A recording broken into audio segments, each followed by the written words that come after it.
So here we are in Clovis, California, and we just finished reinstalling this existing Evolution garbage disposal by InSync aerator. The old piping sitting up here was kind of put together. It was hard piped with the Schedule 40 ABS piping, and it was specific to the old unit, which was probably a Badger 1 or 3, anyways a third or half horse. And so trying to go to this bigger unit, a nicer unit, it just conflicted with the piping and didn't get mounted correctly, and there was a pretty substantial water leak down below. So what we've done is we've just taken everything back apart and remounted this. We did not remount the flange. That's existing to the home since the new build. And disposal is remounted. We did go ahead and cut out the old piping that we just showed you up on the countertop there.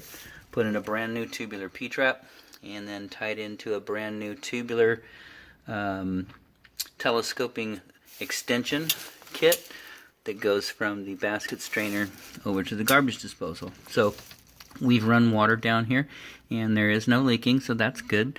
The flange is tightened down. That twists clockwise and it tightens down, so that's all nice and tight.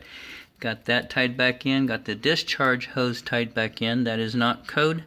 That is supposed to, that dishwasher is on a high loop. That discharge line is supposed to go up to an air gap, so at some point that was abandoned, probably for the RO system. The RO system is currently offline. We spoke with the homeowner and they approved disconnecting it, said they didn't use it, so that is disconnected.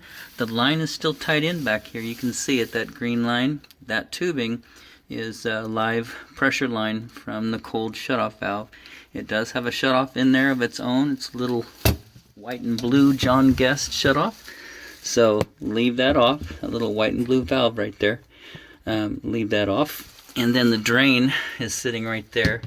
That was configured right up here. Screwed on right top there. And that's the discharge for the RO system. RO systems waste about 2 gallons of water for every gallon that it generates of clean water. So it's offline. If you ever need to hook it back up, you'll need a different adapter to take that tubing. It looks like a 3/8 tubing, the black line right there.